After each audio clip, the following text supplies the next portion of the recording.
Provincial chairperson of Sasco in Limpopo, Maphahlele, joins me in studio to talk about plans to support students. Good morning. Thank you for joining us.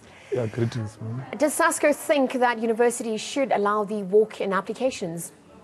No, as the South African Student Congress, we've been very clear that the phenomenon and actually the whole matter of walk-in applications does not begin or is not unique to the 2018 academic year. And so we've been clear that there should be systems that enable all prospective students to have a better chance of accessing the system with the proper processes that are there in the university. Hence our call that was very clear and unequivocal that we need the extension of the applications to include prospective students who could not apply in time due to other objective and subjective considerations. You mentioned some students that experienced online issues. What kind of support will Sasco offer students during this period?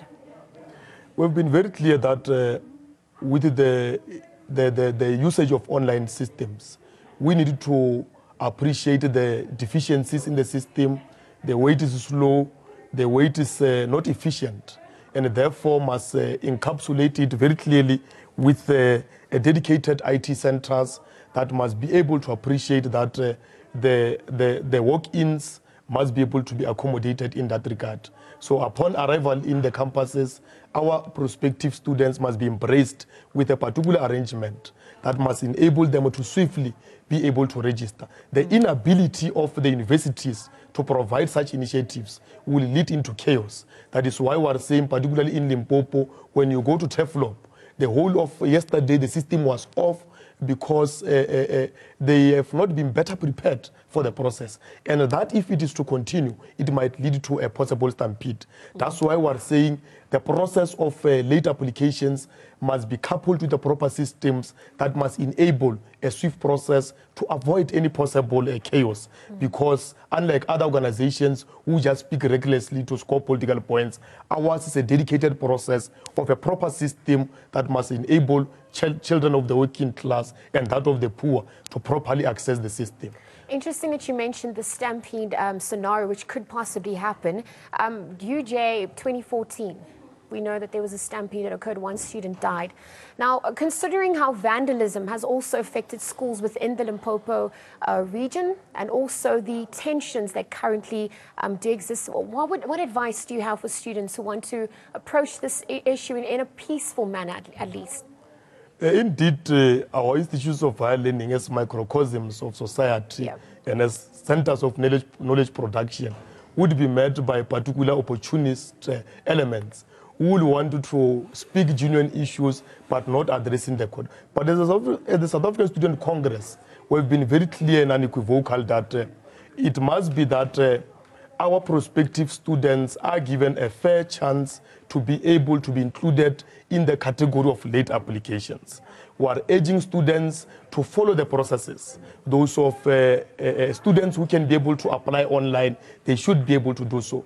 Those that arrive in campuses, they must be able to be marshaled correctly. That is why, as part and parcel of the Right to Learn campaign, we have our own students that are there who are volunteers to assist and avoid all chaos. Because we believe that the process must never lead to anyone losing his or her life because they want to access higher education. And we are clear that the process, together with the institution and the principals and vice chancellors, must be well coordinated to ensure that there is no loss of life, there is no any other thing that can affect a possible prospects for that. So we are saying that our call is coupled with a proper alignment of what is the processes and the proper way of applying. So we are clear that it must be that extension that embraces the prospective students, but in an orderly way, not in a disorderly way like other populist leaders are suggesting. Togoloho, you mentioned Sasco is calling for an extension of the application deadline. Students who have passed matric but have not applied to universities due to lack of funding, what do you suggest they do at this point? No, the South African Student Congress, as the only hope of students in higher education, has been very clear that as part and parcel of what we are calling, that we are happy that December of recent, the president of the country has resolved that we are now starting to face in fee-free higher education. That is part and parcel of the bigger solution to say we fight against any means of blockages, be it financial or academic.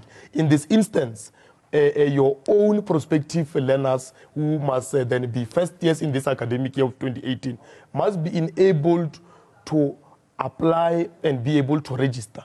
And with those categories of NSFAS, they must be able to register. We believe that since the intervention of the increase of the bracket of NSFAS, we have addressed the question of the missing middle, and therefore the question of the children, offsprings of the working class and the poor should be addressed. So as the South African Student Congress, we are happy that the pronouncement has been made by the president of the country, and we are happy that now it's about implementation. And our role is to agitate, shape, and monitor the implementation. That's why our ground forces in the campuses must be able to discharge that responsibility, so that institutions that act outside what the president has pronounced were able to take them head on and be able to ensure that children of the working class and the poor access education and are able to address the triple challenges in our economy.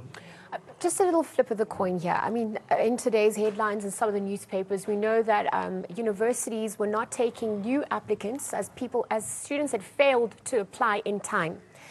Based on passing matric and developing certain skills, as well as honing certain skills in that area, why have some failed to adhere to the admission requirements of applying at this point? What in your opinion, has helped to facilitate that?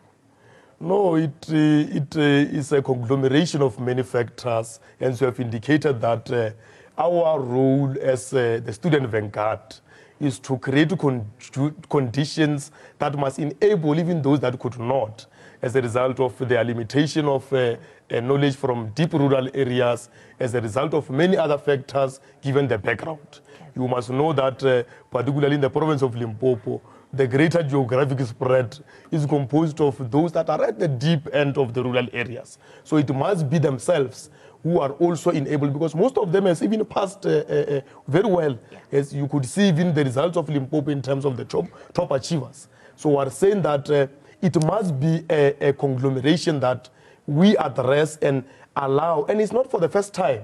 It's not immune to the academic year of 2018 that we make provisions to enable late applications. So it owes to a variety of factors, but regardless of that, as the student movement, as representatives of the primary stakeholders in our universities, our concern is that we must be able to enable all these prospective students to get a fair chance, hence provisions ought to be made that we are able to enable them to access education and deal with the inherited poverty cycle that they do not choose to be, but found because of those material conditions. 2018, as this process unfolds once again, do you think higher education is feasible at this point? How would you advise government to go about it in raising these funds?